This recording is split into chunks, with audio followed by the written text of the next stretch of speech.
Welcome to Pause and Play It. I'm Josh. I'm Matt. And I'm Dan. Also. And we've given a chance to redeem himself on a much better song. The Super Late Night is here. Hello. Louis the Late Night is good. I'm here. That's me. The Super Late Night is here. Yeah, but it's a better song. Paris is a better song than Medicine. It is. It is. But Medicine's still great. Like. Right, and that was the Super Late Night, guys. Let's say goodbye. Fire the call screener. Let's not rip on Medicine now. We didn't come here to rip on Medicine. We came here. I think for Medicine, you came on, Lewis, knowing that you were going to have to defend it and wanting to defend it. Like, are you here for the same reasons today, or do you just like Paris and wanted to get involved? I'm just here for the banter. We know no convincing that this song is a banger. But let's not get into that now. No. Yeah, thanks for coming back on, Lewis. No problem, mate. Always a pleasure. Fresh off the cobbles. Yeah. Fresh off the cobbles. That's great. Yeah, so for anyone who doesn't know, I was doing some extra work today on Coronation Street. Don't know if you can say that, but I just did, so oh well. Boom. Well, best check that we can say that by the time this episode goes out, or... I wonder if my agent listens to the podcast. I'd hope so. We are the world's most popular 1975 podcast. That is true, and apparently at one point you were ranked 84th in the pop charts, if I'm not mistaken. Really? I've not even told these two. Yeah. You've not even told them? No way. No. I was going to tell them today. So I've signed up to this thing where you can see about like your listener data and stuff. Thanks Sarah for Name 3 Songs to sharing it with me. At one point we were. Well, in fact, it got even better. We got to 72nd in the music commentary charts. Holy shit. So have you listed us as music commentary, or has somebody clocked what we do? No, we're listed as music commentary. You told them. What's the least popular category, and let's list as that? Like, I don't know. So you could be number one. Something awful. Probably podcasting about podcasting. Gogglebox podcast. Yeah. The goggle. Oh, wow. Yeah. That's so meta. Yeah. Right. We should say, speaking of that, it won't be out while this is out, but on the 6th of December, catch me and Matthew Junior Collins over there on the Name 3 Songs podcast with Jenna and Sarah, where we're talking all things the 1975. Yeah. Go over to their channel, check their podcast out, and then wait for our appearances. I'm very excited for that. I imagine that they'll probably cut our 4-hour conversation down to about 20 minutes. Was it 4 hours? Were you going for 4 hours? Seriously? Just getting on for that. I don't. Yeah, possibly. Yeah, around that time. Who on three. Earth could talk about the 1975 for 4 hours? Jesus, I'm glad I wasn't on it. Like, my wife can't put up with me for 4 hours. My wife. In fact, Dan, can we just double check? Is your desk at the right height? Oh yeah, so this is what I've done this week. I've got a stand-up desk now, so I can be like, "Hey, it's business time, Lewis. Time to get down."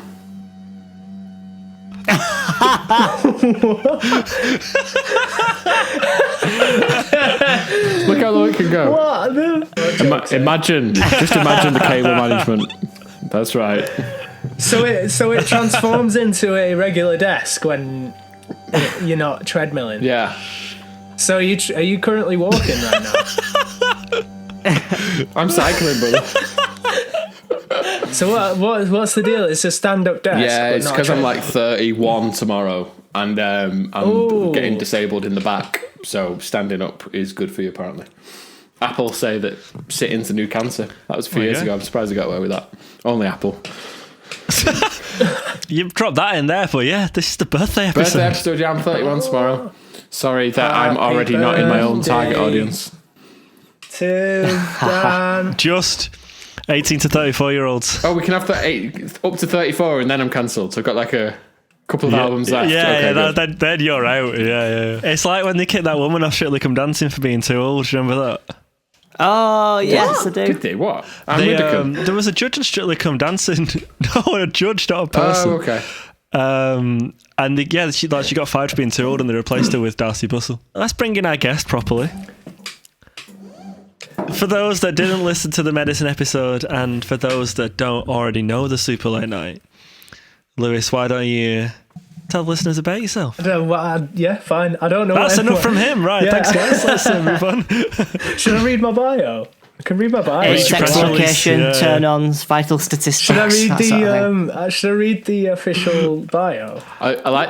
We need height and weight. Do you want my BMI? I know my BMI. Actually, I've got the details here from Costume at Corrie. Actually, I like the idea that Lewis's agent has now got involved, got him this work on Corrie, and he's gone, okay, so what have you done in the past? So you chose medicine?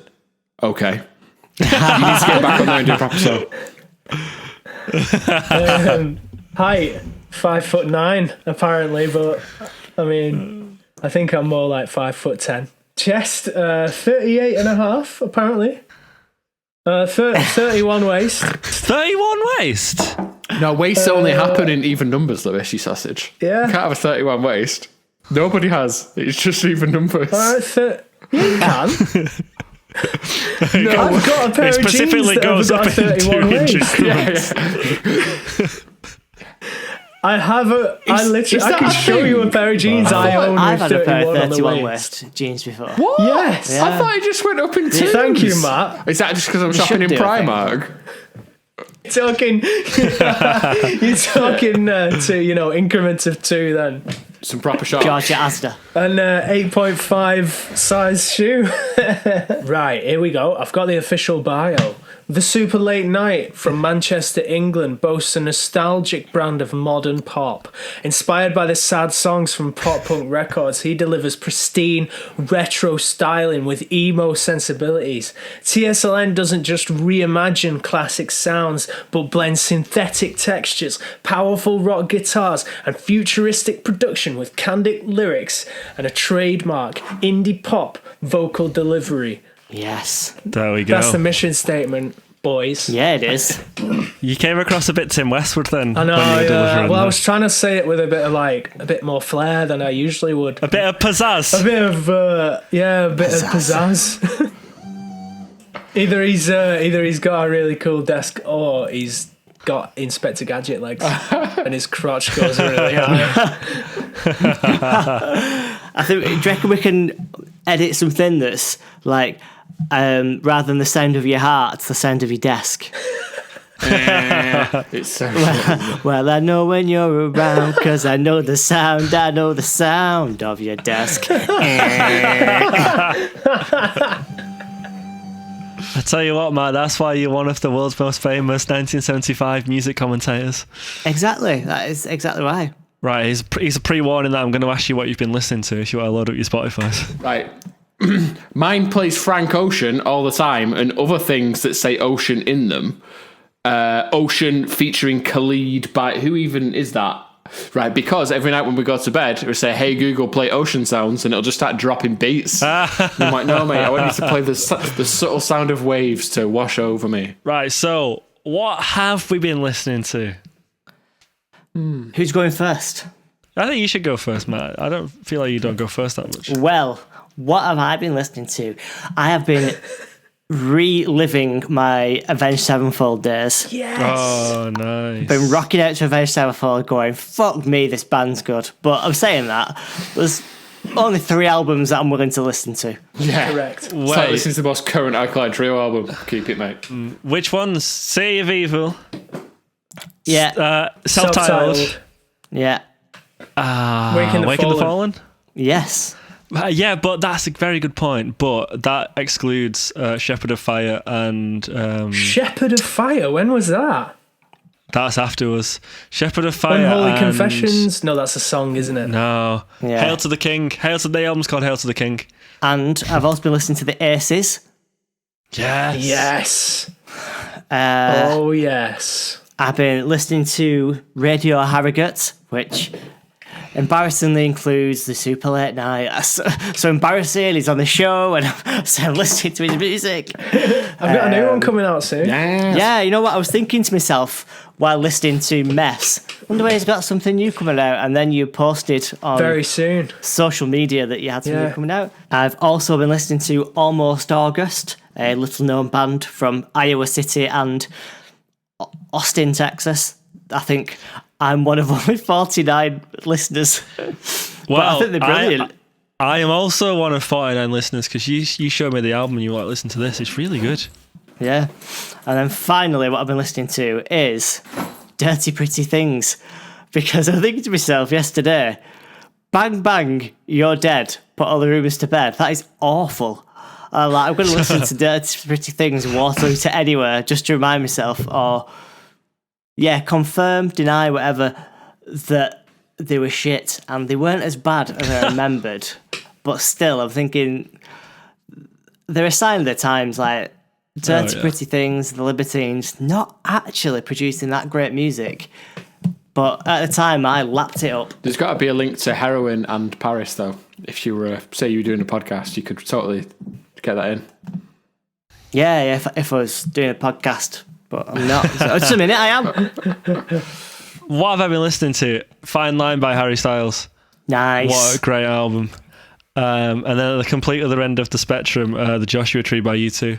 Nice. Which is from like cool to dad. I feel like you said Joshua Tree last week. Did you not say that on last week's podcast? Are you doing W2 this? I said it a few weeks ago. Fortnight. I listened again. A fortnight's worth of U2. Because it wasn't last week. It comes up now on like my recently played, and you know like when you just want to put something on. Because the first 3 tracks are Where the Streets Have No Name, I Still Haven't Found What I'm Looking For, and With or Without You. Nice. Yes. Such a listenable like 3 songs. I just leave it on because it's a brilliant album. My last one, which I don't know if this is going to be a not a controversial thing to say, but I don't know how this is going to go down.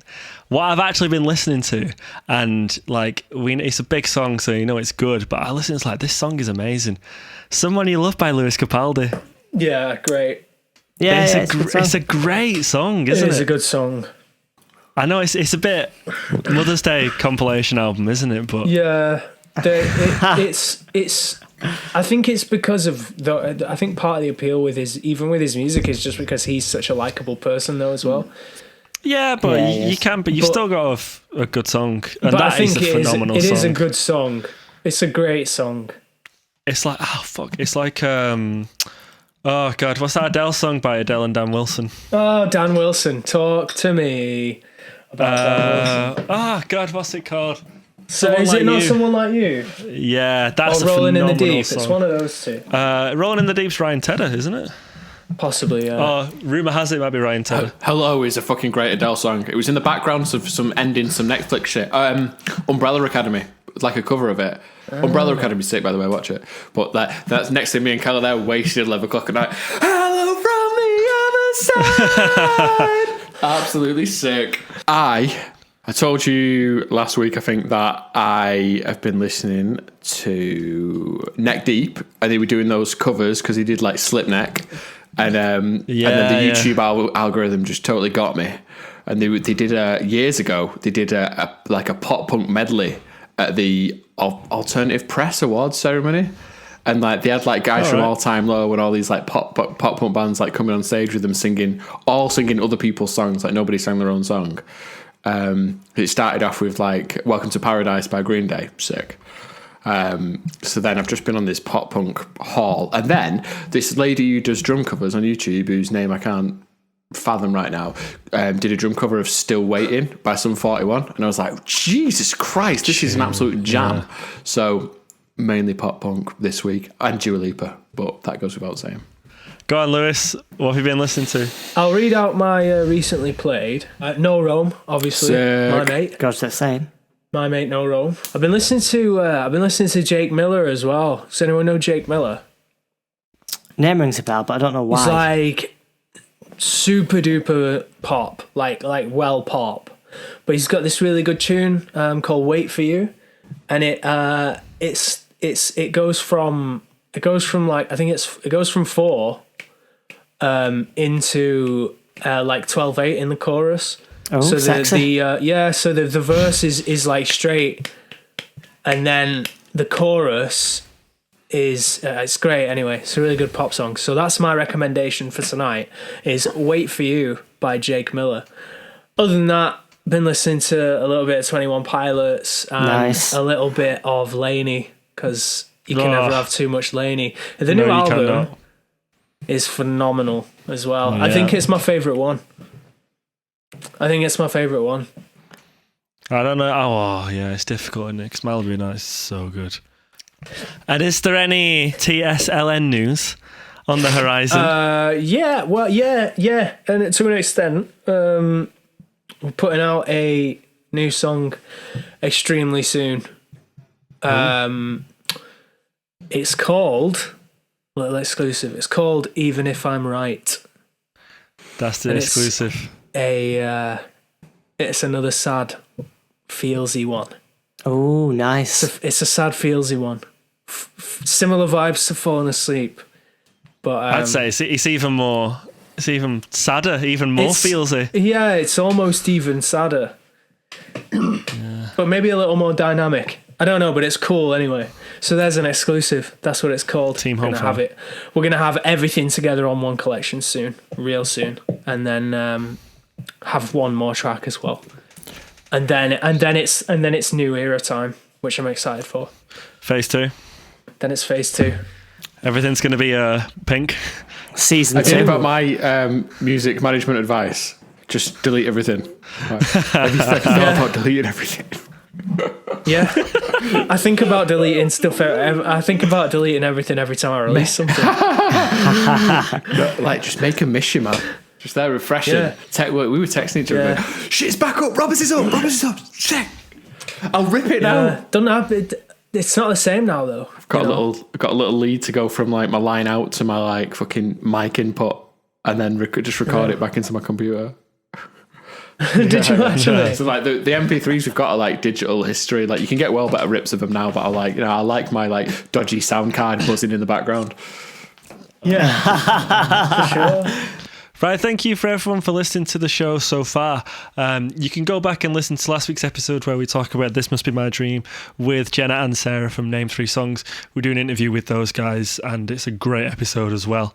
Time codes are always in the descriptions for the songs as well. So if you want to specifically listen to us talk about the song or if you want to listen to us talk about the interview, they're there in the show notes.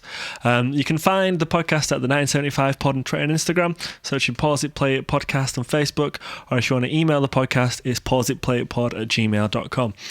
At the end of this album cycle, we're going to do a Q&A episode and we're going to talk about the 1975's cover of By Your Side as well.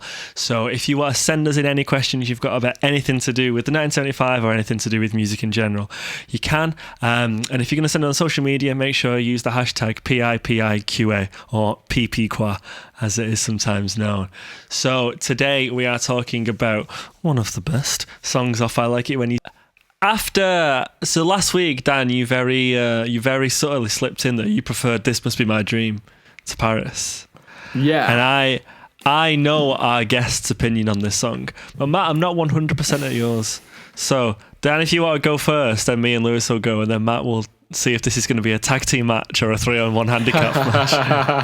Like, I like the song. I just think that, like, when we're comparing it to This Must Be My Dream, like, that's got hand noise. We said it ticks all those 1975 boxes.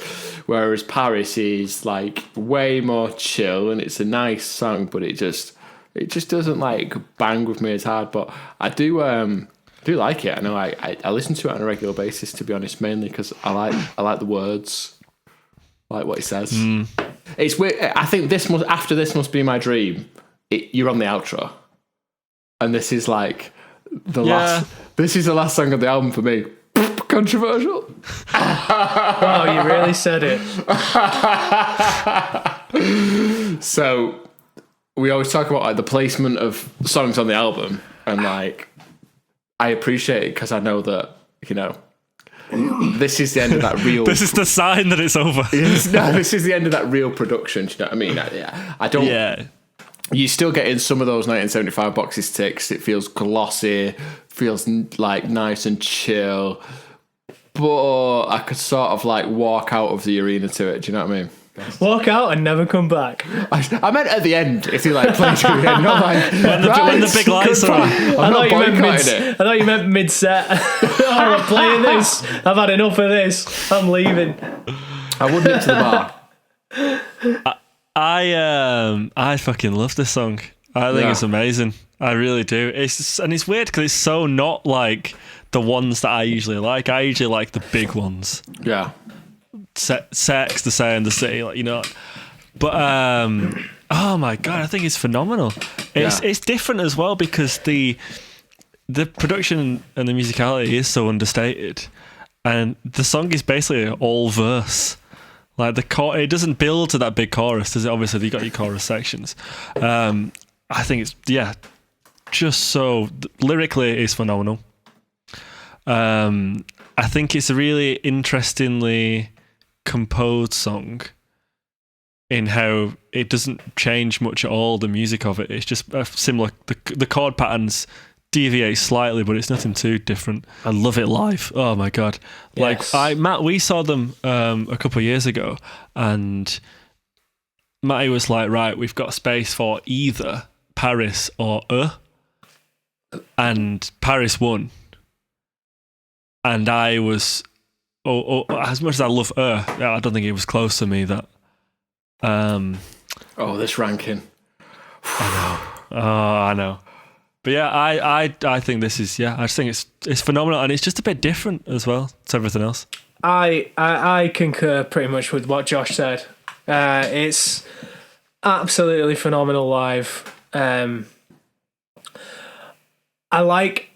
I agree with the placement on the album, but I don't know. Part of me wishes it was earlier because I think it's up there with. I'd say maybe like if I had to on the spot probably rank it, I think I'm putting it like 5. It's great. It's got all the makings of an absolute classic. I think lyrically it's one of his best. And I really like that the chorus essentially is like it's like the sad song's idea of a pop drop, because the sort of main hook just leads into the chorus, and then you're in that open space where you just again and again and again. That little phrase there that you just did, that's so fit. And I really admire that, and I find they do that on a lot of songs, or at least on some of them. Is like one from the new album would be The Birthday Party. There's not really like a chorus to it. It's just good verses, and then into a brief interlude that has a bit of a chorus vibe, and then you're back into the cool verses with Matty's conversational lyrics. I think it's almost a bit of a vessel for Matty to be Matty and just be like, all right, I can just talk about drugs or talk about being in just love, being him, or being him. Yeah, just talk about his life and his experience, I guess. He's not as self-indulgent as like menswear is, though. Even though I love it when he is self-indulgent, like it is a little bit more restrained, isn't it? It's like himself, but like a little bit more in that pop environment that can be liked by more people, probably. Yeah, I think with that one though, like there's a lot of you can kind of tell throughout most of the songs when he's having a conversation with himself. So like in Sincerity's Scary, you know when he's saying like I'm assuming your balloon is to him, he's saying that he's saying that to himself. But I think with Paris I don't feel that quite as much, which I think's interesting. It feels more like a conversation between two people. Yeah. Like a lover that he might have gone to Paris with, rather than him addressing himself, That's the way I've always kind of interpreted it anyway. No, I agree, yeah. But yeah, I love that. It feels so reflective, doesn't it? I know you can get into the lyrics and it probably is a bit, but I think no matter what the lyrics are, it feels reflective, and it's at the end of the album and you don't get this feeling of like nostalgia about it. So go on, Matt. Is this going to be a tag team match or is it a 3-on-1 handicap? I don't like it. Yeah, but it's funny, isn't it? Just to throw back to that gig we went to at the MEN, where the audience could choose or Paris. I think I voted for because in that live environment, I think is is what you want to hear. However, I prefer Paris.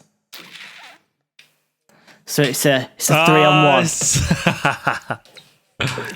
Yeah, I love Paris. I love that it's just...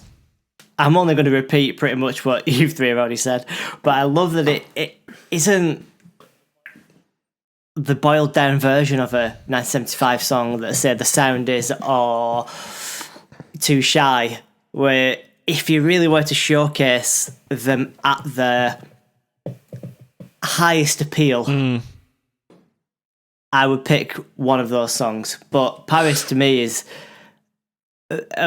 more of the fans song, where you have to understand what the threshold is to then understand why Paris, or how Paris deviates away from that and becomes, to me, a better song for it. So yeah, in conclusion, love Paris, think it's great, love that it's a bit different, fantastic lyrics.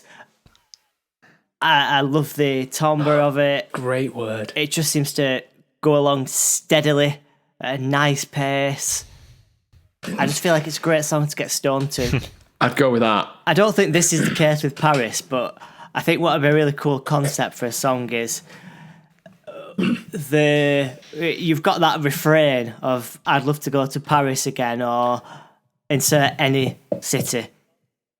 But the song is about a horrible, horrible time in said location. So then on like your first listen, you might think, well, why do you want to go back? But the reason you want to go back to Paris again is so you can have a better experience and change your opinion. So you go, I'm getting rid of those memories of breaking up with my bird because she stole my heroin. So I'm going to go back to Paris, climb the Eiffel Tower, go, oh, isn't the view lovely? Oh, look, there's the Palace of Versailles. That's where the Germany's surrender after World War I was signed. What's going on? And have a lovely time in Paris. Yeah, so we mentioned like album placement. Why do you think it becomes so late on the album? It's the wind down, isn't it?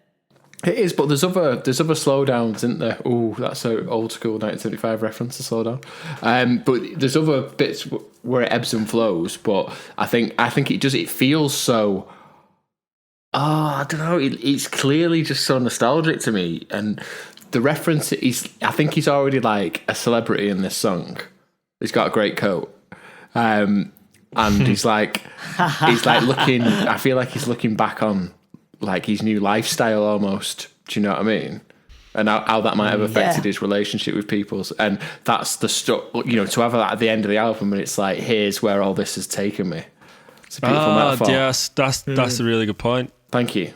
That's what I'm fucking here for. I didn't think of it in terms of lyrically why it would be at the end.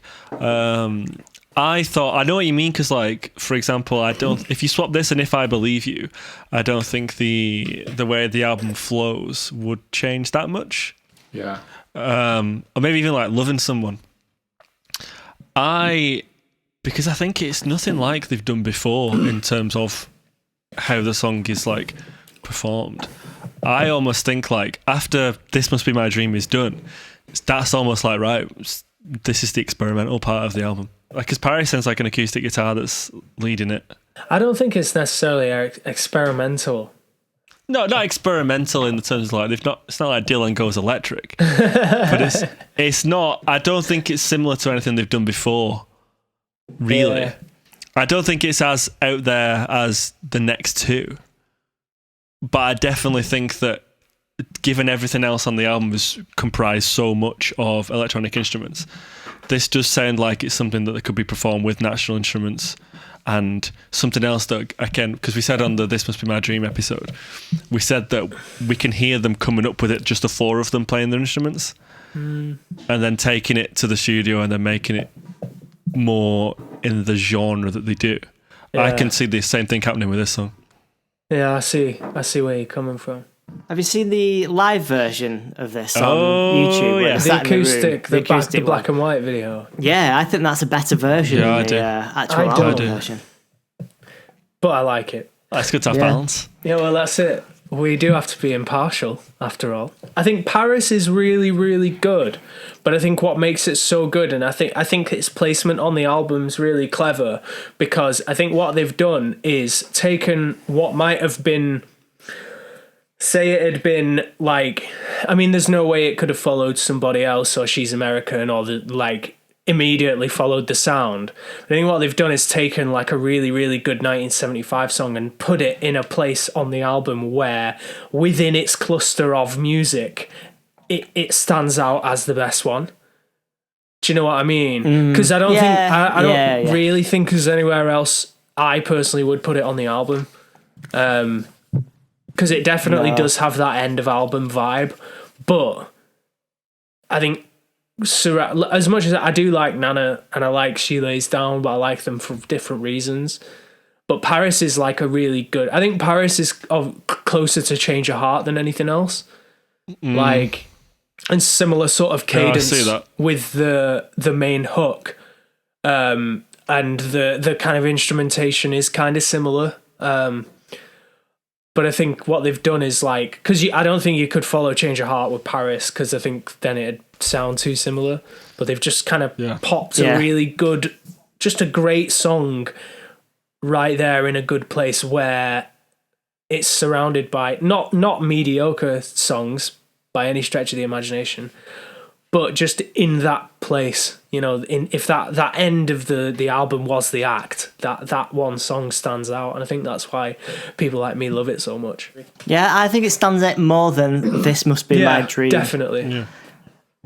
I don't understand why, as we discussed on the previous episode, why This Must Be My Dream just doesn't put its head above the parapet.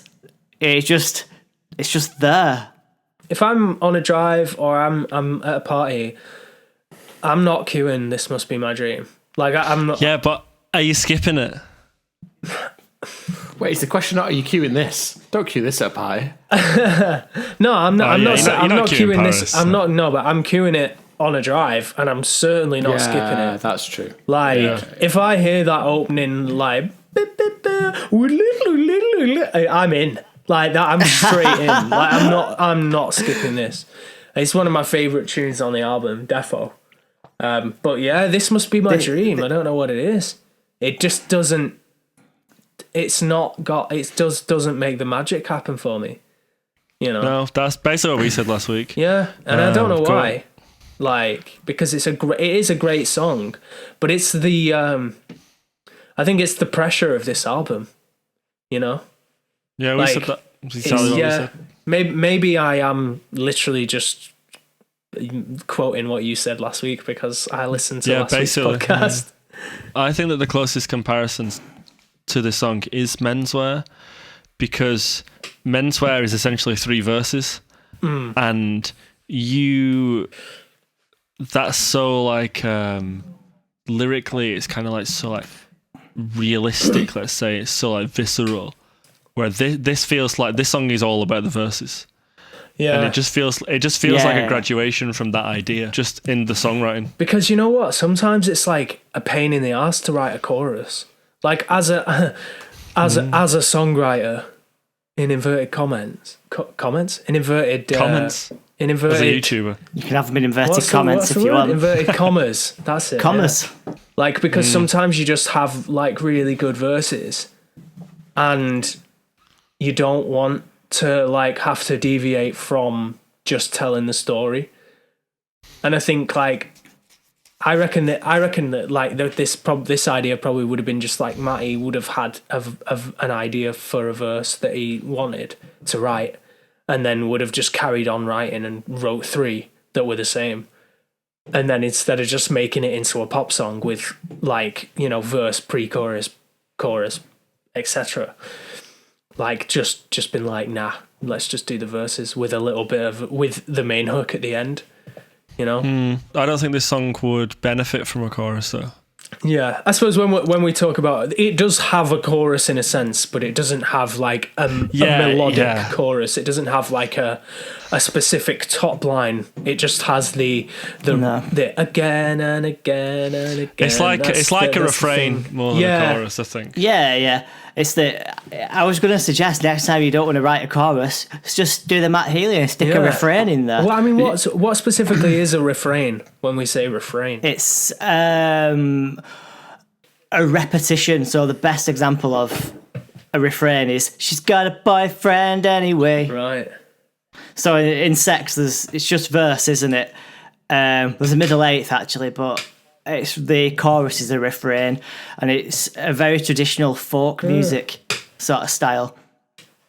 Yeah. So you get refrains in folk music Because the the now we're on the bed in my room, that's not a chorus, that's like a B part almost. I totally agree with you though, Lewis, when you think you've wrote some sick lyrics and you're like, oh, why can't I just keep writing verses with the depth? I've done it so many. I've done Why it so do many people times. not appreciate this?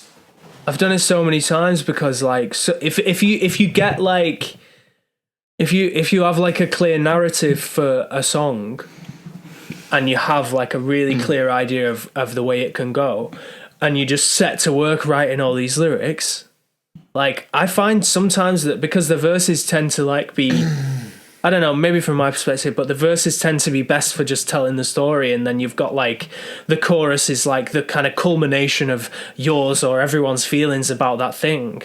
But if you just have a load of verses that you don't know exactly how you want to write a chorus to, but the verses can be like really, really good, it's well frustrating sometimes having to write just like extra sections just so you've got a chorus. It's hard to know when this song was written in terms of when the album writing. Yeah. Like, I feel like this would have been one towards the end. If that's true, I think there was no pretense that this would be a single. So I don't think that when they wrote it, I don't think they were like, right, we've got a good bass idea for a song. Let's work on it to make it something that was going to be as accessible as The Sound or something like that. I think as well that this song resonates so much with fans. Because I think it's another one of those where having a history of knowing Matty's lyrics, knowing the devices that he uses in his lyric writing, I think it's one of those where like the more into it you are, the more payoff the lyrics has. Did you say devices or vices? I said devices, but both devices and vices. Knowing about the vices as well. I feel like why people enjoy his lyrics, not that they're like dead controversial, but they're not going to end up in play days either, are they? I think people like to think I'd say that to the bank. Yeah, exactly. People like to think they've got a bit of edge, don't they? When in fact, the average person is boring AF. But I think you can live almost vicariously through Matt Healy. Like, I saw a heroin deal go down 500 meters away from me once. I'm totally down with this. I understand what he's gone through. I suppose that's kind of the job of him. Is that the job of a rock star though? You know, to make you like, do we all live vicariously through all rock stars and you know, like have that when we're listening to their music? Do we not all see ourselves as them performing that song? Do you want hitting with some hard stats? Yes. Drop it on us. So this song has been played 130 times live. Really? Yeah. Why do you say that? Is in like you think it'd be more or less? I think you know what? I think it'd be less because I've only seen it live like a couple of times and I really love it. So it deserves to play more, but I feel like it's not been. I feel like it's not been played that much because I feel like I've only seen it. Did they play it at the MEN when we were there? They must. That first time they must have done. They've played. So let's see. Just in comparison, "Loving Someone" has been played 233 times, so 100 more times. "Change Your Heart" 318. Wow. And then obviously you're going up then to get into the big ones. Interestingly, and funnily enough, Lewis, your guest on here, "Medicine" has been played 143 times more than Paris has been played live. 143 times more than Paris. So total, what is it, like 270 or something? 273, yeah. Wow. It's been played more in 2016, 96 times. So I'm guessing that's basically every gig. Yeah. Then it sort of diminished after that. But they played it twice on the tour they did at the start of this year. So if you're in Nottingham or Liverpool, you would have heard Paris. I imagine in that slot, I heard Menswear. What did you hear in Newcastle? I got the same Medicine. spot? Oh my god! Yeah, I got Medicine. You got Menswear. I'm just looking here at one of the last times they played Paris. They played it in the encore. So Nice. the encore was "Love It If We Made It," Paris Chocolate, Give Yourself a Try, The Sound. Wow. Give yourself a Yeah. try before the sound. Yeah, they've been playing that in the encore. But just looking at this was a pretty big gig. 7th, If You're Too Shy, Let Me Know, live debut. Too Shy live debut. Yeah. Where was 15th that? of Nottingham, 15th of February this year. Holy shit. That feels like so long ago, doesn't it? Damn. February this year feels like forever ago. Do you remember when those videos were coming out? Like, 1975, I've got a great new song, and it was like phone footage of that. Yeah. Insane. Do you I got my remember cable last back out year- to rip the sound. Do you remember last year they headlined Reading and Leeds? Was that last year? Yeah. Fucking hell. Oh my god, that does seem ages ago. Right, let us get into lyrics. But before we do, it's We have a feature live- time. We have a live version Go of on, the... give us a live rendition of Josh Daniels' last scene. George Daniels last scene. George Daniels last scene. Take it away, Dan. The George Daniels last scene was at 11:52 in the morning on Monday. Whoa. Monday. What a strange time. 11:52 in the AM. That's what he's doing. That's when his Android friends are awake. It can't be dinner time, that, can it? He might have been ordering some Uber Eats or something. Yeah. Nah, you Just don't check use WhatsApp. WhatsApp for that though. Oh, true, yeah. You use the app. You use the Uber Oh. Eats app. Is that why my food never comes? You're just typing it in. Uber Eats. Hello? Uber? Right, shall we do these lyrics? Yes. Absolutely, my exactly. God. Yes. Right, just be... So usually I read out the blurb, but it's a bit... It's not quite as, I don't know, as well-rounded as it usually is. It's a bit... I don't know, it's just... Although I'm not going to forget the comments this week. A lot of people have been really positive, like their smartest song lyrically, really great reveal at the end. The song is lyrically spectacular. I slept on it so much time. And then phenomenally, someone's just commented, I like this song. Nice. I'm Probably going to me, give that. them a thumbs up. She said hello. She was letting me know we share friends in Soho. I would like it because she's establishing credibility with celebrity Matt Healy. Like, oh yeah, a friend of a friend. Like, Yeah. I don't just know you because you're in the 1975. No, my mate. Like, yeah, totally. What's your number? Do you know what as well? Like, just that inclusion of Soho. It's like Yeah. we're not in Manchester anymore, Dorothy. Yes. Very much established. Like, no, this is London now. Do you reckon the mutual friend in Soho might be a dealer? Like we Yes. we Yeah. share friends in Soho. Yeah, shit. Very yeah, tongue-in-cheek. 100%. It could be.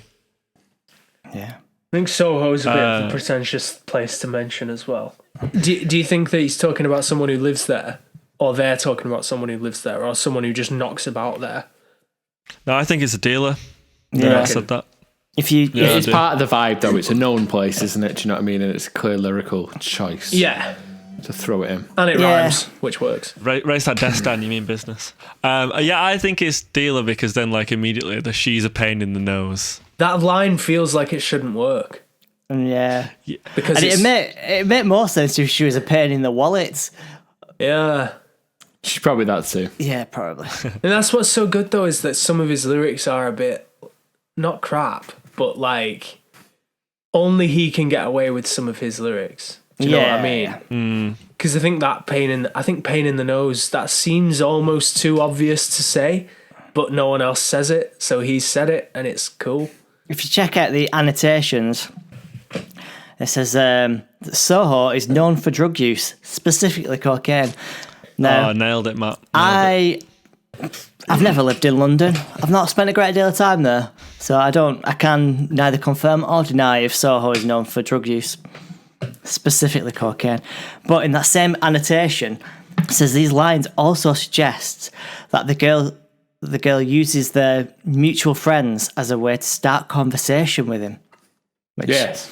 And then it says, to reference Arctic Monkeys, she may suggest there's somewhere from which I might know her just to get the ball to roll, which I think is a very Alex Turner line. That is a great lyric while we're talking about that. That's number one party anthem, innit? That's one of the best Arctic Monkeys songs. Yeah, that's a really good song. That's a great lyric. Sorry, I just had to interject with that because that's all right. That's probably one of my favourite Arctic Monkeys lyrics. If you want to hear more about Arctic Monkeys breaking America, listen to me and Matt on the Name 3 Songs podcast coming out on 6th of December.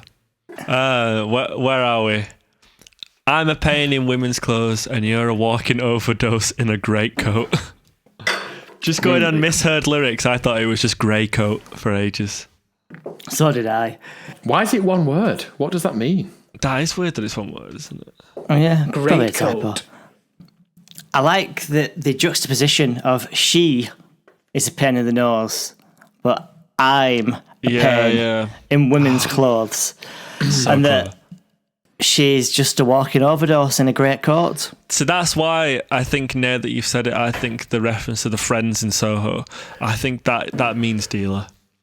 The fact that then the following line is she's a pain in the nose, obviously nose, like cocaine and that. And then she's a walking overdose. Oh, sorry, and you're a walking overdose. Yeah. Who's the walking overdose though? Is it the protagonist, Matty Timothy Healy, or is it the girl? Because I've always understood it to be like he's saying it to her. It's in inverted commas or quotation marks though, however, so it could be self-referential or her saying it to him. I think it's her saying it to him. Yeah. I might interject here. A great coat, one word, also known as a watch coat, is a large overcoat that is typically made of wool, designed for warmth and protection against the weather. Designed for warmth. Its collars and cuffs can be turned out to protect the face and hands from the cold and rain. There is a picture of sort of olden day looking men in top hats wearing them on the Wikipedia. I feel like whoever was trying to write the description for that coat had like a quota of words to fill. It's like, guys, we need 3 more words. Designed for warmth. Just describing all coats. It's like all coats ever. The wool is, I think, the only material that keeps you warm even when wet. There we go. Really? So, yeah. It can also keep you itchy. This next line, guys, and she wrote a plan for it on the back of a fag packet. Is there anything more British, mate? Wonderful Is there use anything of more British. And that's why the lyrics are British. so good. Like, yes, because tremendous. I think this is the perfect like distillation of his conversational lyrics, his poetic lyrics, and also just the British references. Yeah, because I have it on a good authority that you can't say fag in America. No. Yeah, well, he said it on Roadkill, didn't he? Yeah, well, yeah, but in the context. But yeah, I as a construction worker, or not, I'm not a construction, but like someone who works in the construction industry, you know, fag packet is something that's referenced on a daily basis for a reason why everything is fucked. It's fucking fag packet, weren't it? And then we fucks it, Bodge and Scarpa. Bleh. Yeah. Rough noise. So it's just kind of like the plan was sketched out in a fag packet, and that's where it's gone wrong. Yeah, that's how we talk, man. But it's such a great line. That's one of those lines that I think so subtle in this song, but I bet he was so proud of that. Similar to like the line in The City, like got good with my 4 and my 2s, got the other one Sick on my shoes. Sick on off the floor on my shoes. Yeah, like some lines are just like chef's kiss. Do you know what I think though? Like an inclusion for fag packet is that people hide the coke in fag packets. Do they? That's why. Yeah. Put it in between the cardboard and the foil. If your police listen to this, people don't do that, and I'm lying. But if you're not the police, yeah, that's what people do. If anything, I think I'd hide it in my bloodstream. She had to leave because she couldn't hack it. Nice rhyme with packet. Racket's got to be a drug reference on it. It is, yeah. Beautiful terminology. That is a perfect line. Such Not enough noise. Beautiful, yeah. And too much racket. So racket is cocaine, but obviously racket can also mean noise, can't it? Who's going to a party without, like, where there's not enough noise, though? Yeah. Railing racket off the porcelain basin. Yeah, I thought that. Who's going to a party where there's too much racket? Yeah. I think just in terms of the sort of the way that lyrics are phrased, like melodically, let's say, I think that it's just so clever how that works and how that's sang. Yeah, just the way it changes there, like, I just think it's so clever, and it keeps the whole verse interesting, because that's like, though it's not changing the phrasing that much at the end of the verse, almost like a B section to that verse, given these verses are quite long as well. I think it's just clever songwriting, isn't it? Like, keeping it interesting throughout, just in one verse. And they don't do in this, they don't do that trick where they change the phrasing for the second verse. Oh yeah, Because I think the verses themselves are interesting enough, and I think he didn't need it. It would have been overkill. And also, I think it's such a strong melody for the lyrics to follow. I think as well, you want to stick with it, and you want to really bed in with it. And clearly, they have come up with some great lyrics to it. And then the last line is that I think I've spent all my money and your friends. Yeah, well, to spend is obviously just to use something up, isn't it? To, wear it down, or like, you think of spending as obviously money, don't you? But you can spend time. It's just the using of a infinite thing, isn't it? If that makes sense. You know what I mean? Like, say if you ran out of water, you've spent all the water. Do you get what I mean? I'm going well right out here. So all I'm saying is he or she has used up all that friendship could offer them. His friends are sick of him. So what you going for? Yeah. Well, yeah, either that or it's just that they're no longer useful. You're not just interpreting as I've spent all my money and I've spent your friend's money as well. Oh no, I've never even considered That's that. how I've always. Oh. So I've spent all my money, and then if you were maybe addicted to a certain kind of drug, you would borrow off someone, and then you would spend all that as well. I've always thought, but there should really be an apostrophe there that should be your friend's the ownership of that thing, that money. But I've always interpreted as I've spent all my money and I've spent your friend's money as well. That makes sense. That's where I've always. That's what's always jumped out at me as. So to me, it's saying just used up, as in your friends no longer give me free drugs anymore because they've realised that I'm never going to give it them back. Right, used up that resource. Yeah. I reckon it's one of them situations where Matt Healy might hear us talking about it, or he'll, in this case, Lewis talking about it, and go, "Yeah, actually, that is what I meant." Yeah. It's like, no, you didn't mean that. It just rhymed, so we just put it in. You give it like a sick meaning, and he's like, "Yeah, that's it." I don't think I gave it a sick meaning though. That's just what it read. That's just how it read to me. Like every time I've heard it, that's what I've just thought. It's I've spent all my money and I've like your friend's money as well. You know? Yeah. Sorry about that, but I spent your friend's money. Verse 2, man. This line. Vista serotonin, man, lend me a gram. You call yourself a friend. Beautiful. It's everything. Like, it's so poetic to call you drug dealer like Mr. Serotonin, man, and so casual and conversational to go, lend us a gram. It's a great Juxtaposition. Media studies. It's a great contrast. I love it. Is it though? Is it the dealer? Because that might link back to I've spent all my money on your friends. So, like, Mr. Serotonin Man might be like, God, come on, you usually just give me a key. I've They're always like, nah, you dick, whatever. But he probably is a dealer. I've just seen it as a dealer mainly because if I was a dealer, that is what I would call myself. Like on my Snapchat menu, I'd be Mr. Serotonin Man. That would be cool. Could it be him chasing up like his guy to His inner serotonin. could it be man. him chasing up his guy to get some for this girl? Because it's not in quotation marks, so it's him saying it. Like, do you know what I mean? It's him saying to his dealer or his guy, Yeah, that's what I think. lend it me. Like, but then after that, it's I've got 2 left feet, etc., etc. And I'm starting to cheat on my girlfriend again. So he's obviously with this girl who's he's with somebody who's giving him a reason to do that. So I feel it's kind of like he's chasing up his contact, and he's like, lend me one because I'm with this lass or whatever. Yeah. I love the call yourself a friend line, bringing like what should be into like a business transaction, bringing guilt because you just need it so bad. You fucking need it, and you're like, oh mate, come on, don't be that guy. Give me your fucking grand, mate. Come on. Yeah. Like you can feel the desperation in that you call yourself a friend.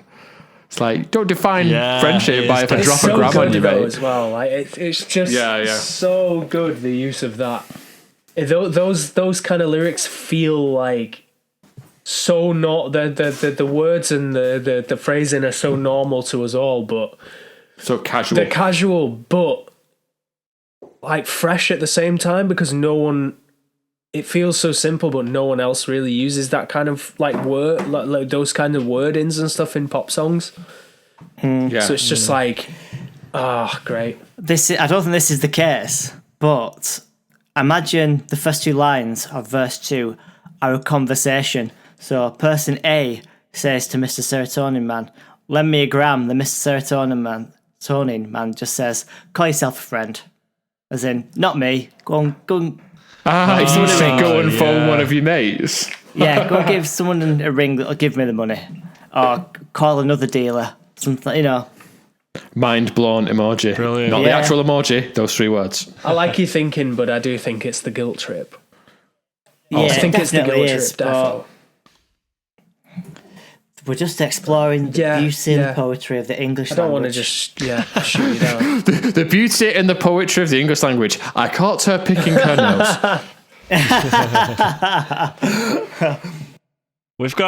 I've got 2 left feet and I'm starting to cheat on my girlfriend again line. Yeah. Can't dance. He can though. He can dance. Of course he can. I agree with Josh. And don't forget Katie Collins, who is in the Change Your Heart video. She gave him dance lessons. Great surname as well. Yes, I concur. I caught her picking her nose as the crowd cheered for an overdose. These are just like great rhymes. These are the kind of things that you like. Like I think these are the kind of things that just came out, but like ended up just being really cool. Yeah, you can really project depth onto them, even though I'm not naive enough to think that it didn't just put them in there because it rhymed and it sounded good. Yeah. This is why I think they're all like individual sort of like, not individual lines, but like I think the whole song is just about his life. I don't think it's about a specific thing. Snippets. I caught her picking her nose as the crowd cheered for an overdose. Yeah. I don't suppose you know where this train goes. I think they're just like different things that he's just thought about when he's thinking of like the subjects of the song. Yeah. And like they just fit perfectly in the narrative of the song. I think the don't suppose you know line, I think that's just a good rhyme. I don't think that really, like, it's one of those that it doesn't really add much to the story, so much as just sounds good, and it's kind of a cool idea maybe to be on a train and not know where it's going because you're so fucked up or whatever. It's like it's a cool idea in it. But you know as well, like I think just thinking now, when you do go to London, if you're not from London and you get on the underground, you're like, God, where does this one go? Yeah. Maybe it's a reference to that, like he's still not native to London. And at this time, like, you know, between album 1 and 2, how much time would they have spent living there? Just to track back a line, I really like the idea, you know, as the crowd cheered for an overdose. Yeah. Again, I don't think there's this sort of depth intended, but I'm going to project it on there, so you better believe it. I like that is kind of like the Roman amphitheatre baying for blood. Like the crowd can see this person that is their entertainment is their life's been ruined by drugs or whatever, but for their own entertainment they'll be like, yeah, keep going. We'll stick around for the overdose. I think try and help you. That's a really important point, and I think that line is particularly special because of that reason. Is like because it so often we have seen people in the past who have been icons, musical icons, kind of come and gone, who have all been in that particular realm of user of substances, and the kind of it's a spectacle, isn't it? You know. Yeah. People just like to. People like to involve themselves, or at least they like to kind of study it, or like watch it, and also entertain the musical ideas of this person who is writing from a really, really dark place. You know. Arguably a super dark place that not a lot of us will ever go to. Bought a ticket once, but but you didn't know where the train was going, so you just got exactly. off. So I rang my mum. Mum, I got the wrong train. I've ended up in Ashton. Ashton. That's a true story. That happened once. I rang my mum to say, Mum, I got the wrong train. I ended up in Ashton. I thought it was really funny, and my mum started crying. Whoa. She's like, oh my God, what are you going to do? I'm like, well, I'm going to get the train back to Manchester, Victoria. And then you're going to then I'm going to get the train from there home. You do not need to worry. Right, where did we get up to? There was a party that she had to miss because a friend kept cutting her wrists. Hyper-politicised sexual trysts. I think that could link back to the as a crowd cheered for an overdose. Because obviously doing lots of drugs will only worsen your mental health, but rather than stepping in and saying, look, love, you've got a problem, you need to get off that Colombian marching powder, they've just kind of let it happen and no one's stepping in, they're just watching the disaster. What is a tryst? I only know it from Brand New. Brand New said it, and a private romantic rendezvous between lovers. That was so hard to read at the same time. I've also looked up nihilism in advance, so come at me when we get to that bit. I actually already know what that one is. It just means a meet up, a hook up, a fucking swipe right, and fucking date night. How? In what way is it hyper politicized? They talk about Greta Thunberg while she's down there. She's down there. That's one of those lines. It's a bit like your brain's proper weird. I just never paid attention to it. I know a lot of the lines of this song, but that's one of the lines that I just kind of like sang some stuff whenever I was listening to it. Yeah, that So, your brain like- is proper weird one is just insane. That's the line. Hyper-politicized. I feel like that's just a bit of an excuse to use the word hyper-politicized. Yeah, Like, that's what I think. you know, as much as I love these lyrics and as much as I love this song, I do think it's a little bit like, okay, I've got this really long word that needs to go somewhere. A little bit try hard. And something's got to rhyme with nihilist. That kind of vocab as well. Like, I'm not like 3 times in my life, maybe I'm ever going to use the word hyper-politicized. I don't think I've ever needed to use it. You know, not that I reckon it's in there now, though. You're gonna be Oh honest. yeah, definitely. Is it not all a bit hyper politicized? This. Well, it's funny you should say that because my new single, the next line, even if I'm right, rhymes perfectly with hyper politicized. So Oh my god, yes. it's going in. Sexual It's going interest. in. I'm changing it all. Changing it all.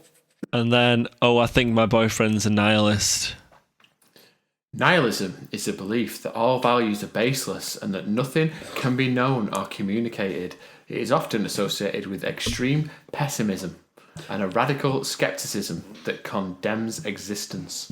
I think this is just I think it's a line that just relates to the sort of people that they'd be meeting now they're in London and they're in the cool parts of London.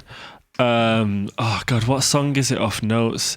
When we did the Notes review, actually, Dan, you were like, yeah, this is a really good one lyrically. 1 second. Oh, yes, it's such a sigh. Yeah. Things that exist outside of space and time or whatever. Yeah. Yeah. It's, wait, is that in Playing on My Mind?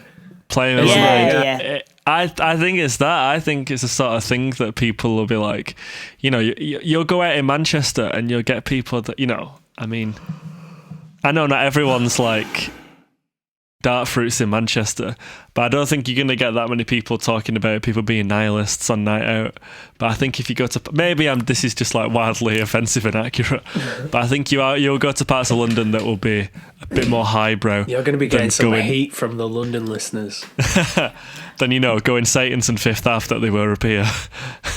Oh, such a nihilist. I think nihilist is I think that line as well, with it being in quotation mark, I think that sits a little better with me in terms of the actual it being a Healy lyric. I feel like nihilist, like that word makes sense to it. Like I knew what a nihilist was before. Yeah.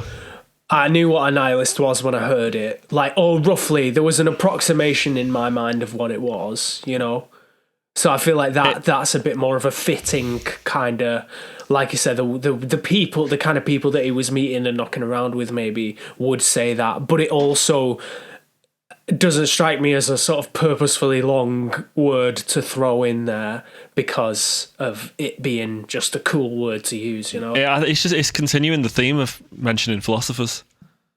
Like, in the sound, there's Socratic, loving someone, Guy Debord. Epicurean.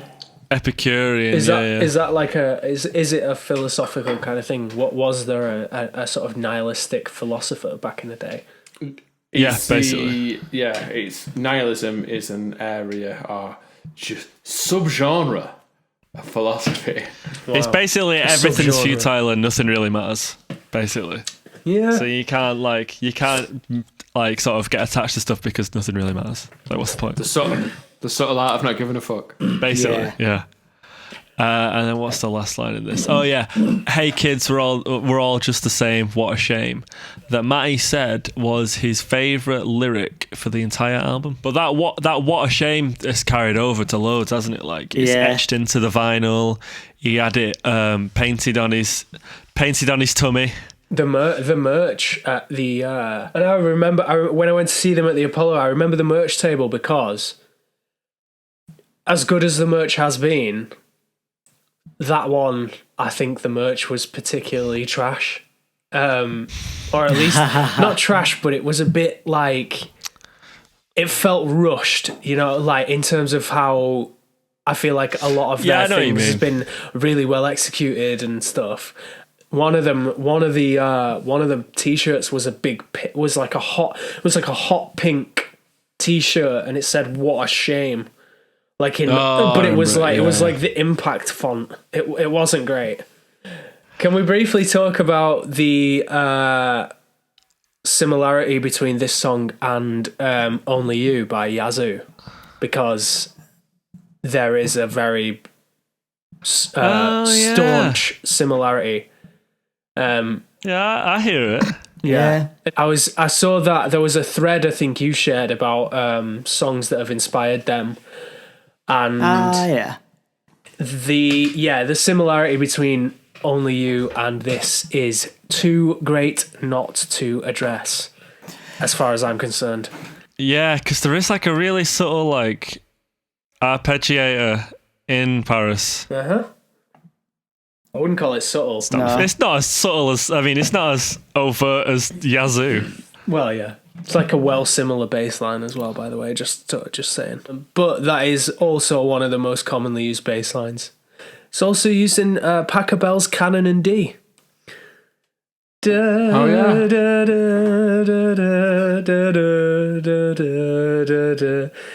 Is it not also used in Come On Feel the Noise by Slade? Maybe. Right, verse 3. Oh, stop being an asshole and counting my eye rolls. How good is that? This verse is fabulous. Yeah. Oh, isn't it? This verse is fabulous. You know what though? I feel like this song could end at 3 minutes with that verse 2 chorus, and I'd be satisfied. I'd go, "Oh, it's a good song that." But then, verse 3. Yeah. It's got more for you. Yeah.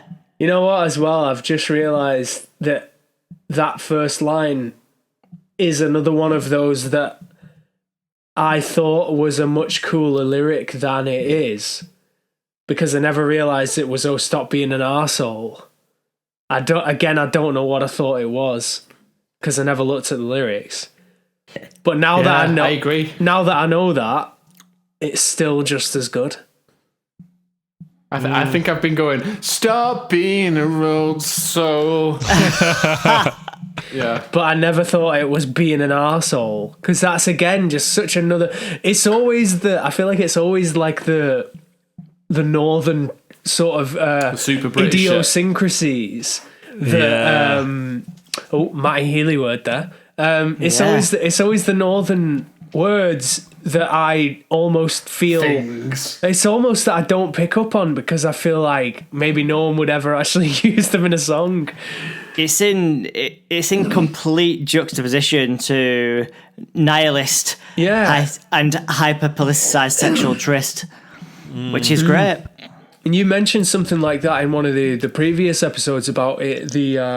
Was the line after Epicurean philosophy, and then something else. I think it was another line after that. It seems to be such a common thing, that interplay between like pretentious lines and then just like a throwaway northern quip, you know? It's just so well done. But that's followed by like Pistols in the Snow. Again. Like that's such like an informal northern like that thing is to say. Fucking just dope. And do you know what as well? Arsehole and piss are two very English swears. In that, Arsehole.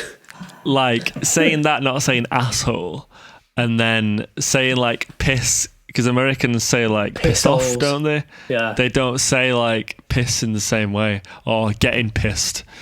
Keeping a tab on my health, man, you putting me up on a shelf. Keeping tabs on my health though, like smoking. Yeah, tabs. And then British as well. It's not an Americanism, smoking tabs. It's what's it called? It's almost foreshadowing like proper issues with drugs. Do you know what I mean? Because like he went rehab between album 2 and 3, and like I feel like it's a graduation as well from like talking about drugs, because in the first album I feel it's a lot more casual and a lot more playful almost, like the way especially it's discussed in like menswear and stuff like that. And now it's getting to the point where he's talking about drug use and people are concerned. Yeah. Like keeping a tab on my health. Well, I'll believe you clean but only by seeing your face for myself. Like, and it's also that thing of like addicts lie about their addiction. Yeah. No, they don't. What? It's like, it's just, just so clever how like that part works together. And that's why I think the thing of this song is just his life. And it rhymes literally fabulously well. like incredibly well. It's just yeah, it like does. really good. It flows like, again, it's like, it's not a rap, but it could be. Sort of rhyme scheme is still really good, you know? Yeah, I'm with you. I'm with you. And it's not just all throwaway lyrics. Some of it is, but a lot of it actually does further the overall feel, the narrative of the story. You know what? I feel like every line in this song is poignant and worth speaking about, even the ones that are a bit not mundane. What's a restrained? Even though lines that are restrained, that the fact that they're held back on the intellect, if you will, actually adds to it because it is that contrast. So just the basicness of the lyrics in some respects plays so well with the complexity of others. So that makes every line a talking point. Because the last part is just like all 5 lines, I think, all linked together. And she pointed at the bag of her dreams in a well posh magazine. Because I mean that could also have like multiple meanings, kind of, really, as well. The bag of your dreams, obviously followed up with the well posh magazine, makes it seem like it's a designer bag, but it's also a bag. You know, I have never thought of that. Oh, Dan, come on! I'm just too innocent for this game now. I think I'm going to blow your minds then with this thought. Are you ready?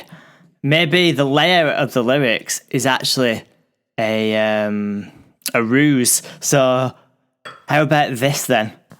And she pointed at the bag of her dreams. Full stop. That's the statement. As in, that is a massive bag of coke. That's the bag of my dreams. Okay. Separate statement. In a well posh magazine, I said, "I'm done, babe. I'm out of this scene." Oh. In an interview. But I was picking up on. But I was picking up on Bethnal Green. Yeah. That. Yeah. Oh. I hope Matt Healy's listening to this and he's just like, "Fuck yeah, that's definitely what I meant." Eyes blown, eyes emoji, and mind blown emoji. Eyes blown. Eyes blown. Is that what happens? Sometimes I amaze myself. That's the thing, though, about the flow good. and the sort of the stopping of certain lyrics at certain points and the carrying on of other lines over to the next line again. I mean, it is all open to interpretation until Matt Healy releases the official breakdown of all his own lyrics in full. But you know, it's reasonable to assume that can you find out who actually does the annotations on Genius? Because it says three contributors. Just people. Oh, it's just people. Right, okay.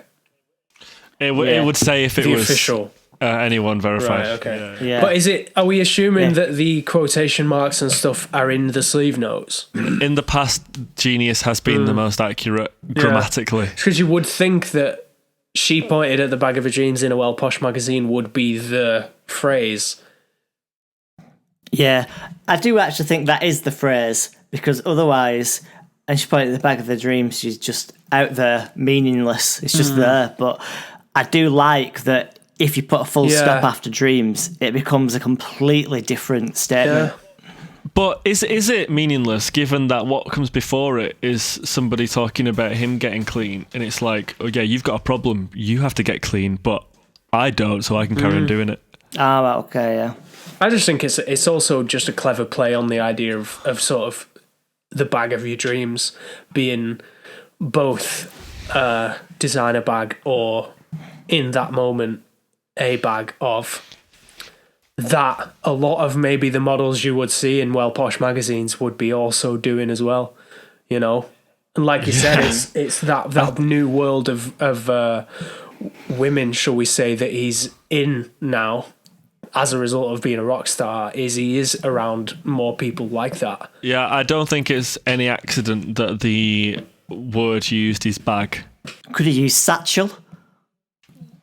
Then she pointed the satchel of her dreams. If Lewis wasn't on, would you guys have brought that up? To like, Yeah, I would. Yeah. Easy to say that now, isn't it, Lewis? I can really say it. Here's me being honest. No, I hadn't even crossed my mind, but it's so like, no, that's sick. Again, another one, well posh. Who says that?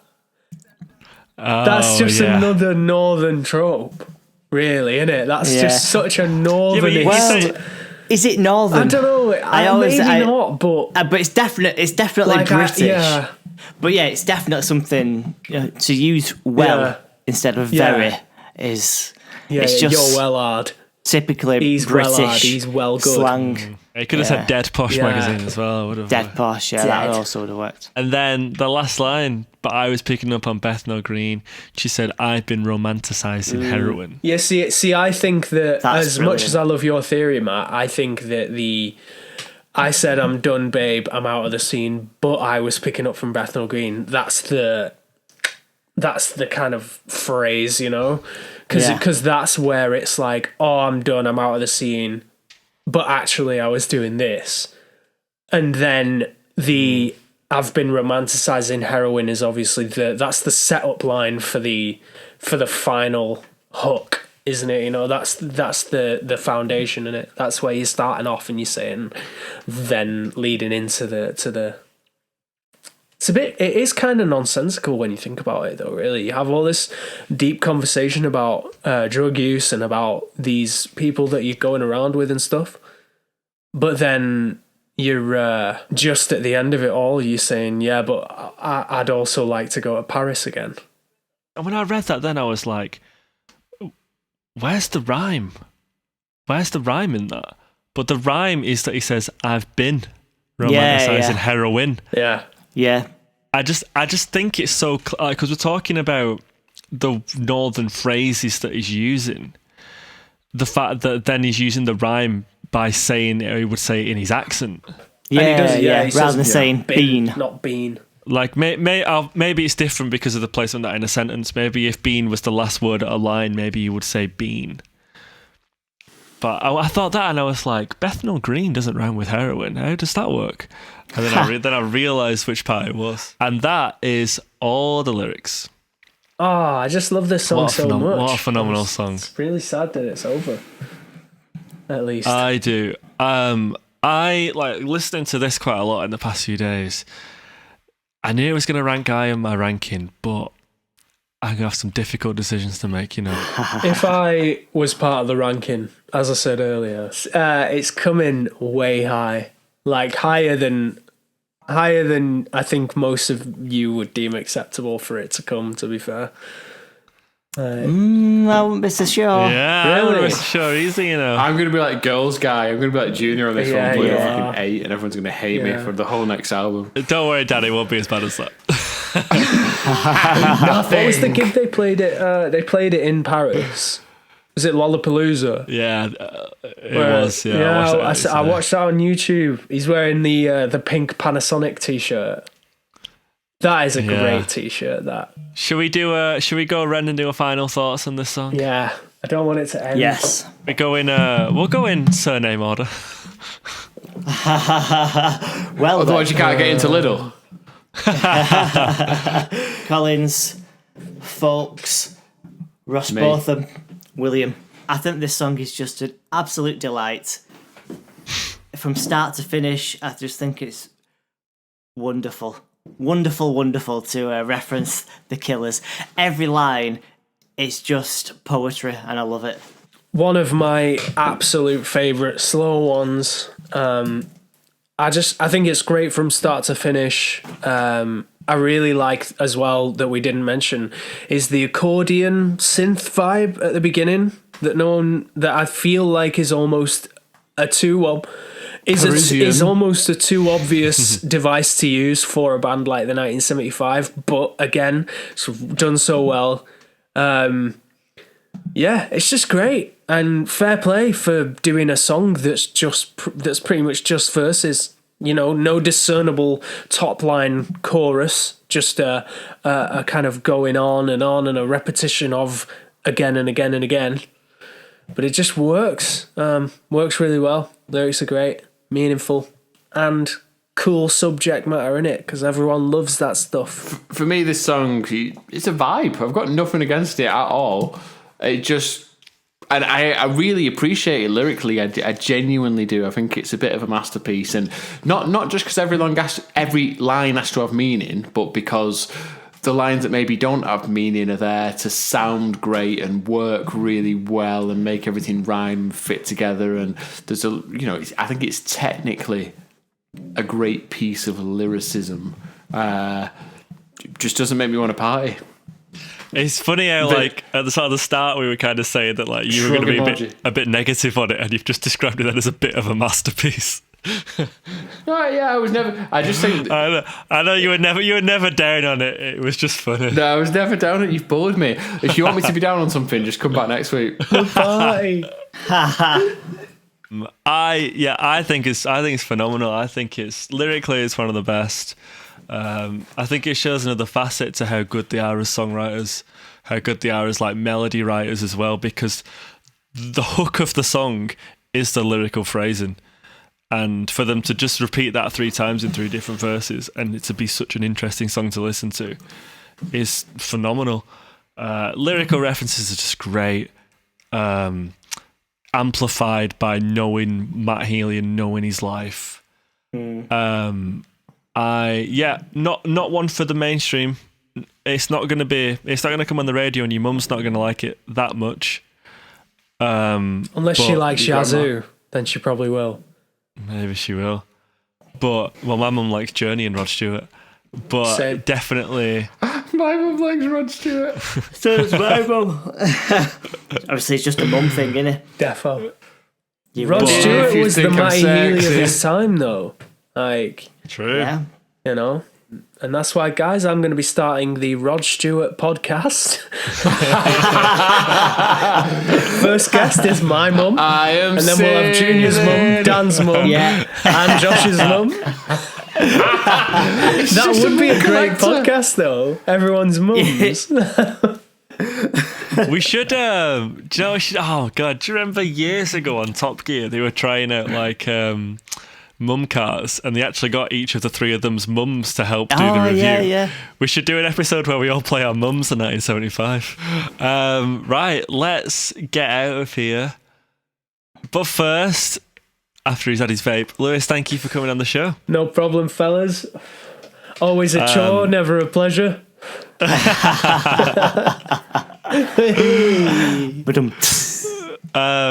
can the listeners find you? You can find me at on Instagram, The Super Late Night, Twitter, The Super Late Night, except the 8 is a number 8 because it was too many characters, and Facebook, The Super Late Night, and you know, all the stuff. If you're a follower of NATO, it's what is it? Tango Hotel Echo. Don't go through all that, Sierra. Jesus Christ. I would have been able to do it, but yeah, The Super Late Night, that's where you can find me. I'm on Spotify, Apple Music, and all the places. So hit me up if you want to listen to some sweet synthy emo tunes. That's what Dan's doing right now. I can see him checking his phone. He's definitely downloading my songs on Spotify. We have. No, I'm not. I'm torrenting them through my VPN. What was I going to say? We have also received your questions for PP Qua. So if you want to be like Lewis and send us questions for PP Qua, you can. My trade Instagram, PP Qua is the. Oh, you've already heard me talk about it. But yeah, send us questions. We're going to do a Q&A portion on the Bio Side episode, which is our Christmas extravaganza. Not far away now, is it? It's not, no. We're on Twitter and Instagram at the 1975 pod. Search Pause It Play It Pod on Facebook, and if you want to email us, it's pauseitplayitpod@gmail.com. My Twitter and Instagram is Josh William without the vowels if you want to follow me. Matt. You can follow me, should you so wish, at Junior. That is JEWKNWEOR. Or if you are a member of NATO, that is Juliet Echo Whiskey Kilo November Echo Echo Oscar Romeo. And if you want me to break that down for you further, it is like Jew, follower of the Jewish religion, knee, the bend in your leg, or as in either or. And Dan? If you want to knock on every house in my postcode, it is OL158LT. Oh, yeah. No, if you need to get in touch with Dan in an emergency, just tweet the podcast. Or Kylie Jenner. Yeah, or Kylie Jenner. Yeah. I message her all the time trying to get in touch with Dan, but he never replies. He's a busy Got to guy. make it awkward, super. I don't think she's passing on the messages, to be honest. What have we got coming up? We've got only two more songs of I Like It When You Sleep left. Wow. Would we call them songs? We're working on a guest for one of those as well, which is an exciting guest, and it's an artist that we've spoken about before on this podcast. Right, what is it? Ranking episode, PP Quat and By Your Side, and then it's Christmas. It's the Christmas break. We're doing the Christmas break. Oh, yeah. You're actually having a Christmas break. Yeah, we're having a break. Yeah. How long for? Just a week. And then we're back with loads of bonus content. Yeah, good. I actually listen. I'm an avid listener. I've listened to every episode. You really have. Yeah, you're a number one fan. I listen to every episode at the day it comes out, usually, because that used to be the day that I'd go to the studio on a Wednesday. So yeah, you still always ask me what day it's out. That's true. Just because I'm so excited, I'm a fan. You're I'm a stan. Podcast out tomorrow. Yes, it has been I'm every a Wednesday since March. 1975 pod stan. Yeah, I'm gonna start a Twitter I'm gonna start a stan account. Yeah. Yeah. I like where this is going. Right, so I need to look at the track listing. I know it's one of them next. It's one of the acoustic ones next. Which It's one is Nana. It's one of them ones. She Lays Down's last. Yeah. I thought I'm pretty Nana sure was it's last. that. No, I think it's Nana next. Yeah, it's Nana next. So join us next week where we will be talking about Nana. So thank you everyone for listening, and we will see you then. Goodbye. Thank you, everyone. That was great. That was great. Oh, fuck. Have I just knocked you off? Oh no, we're still on.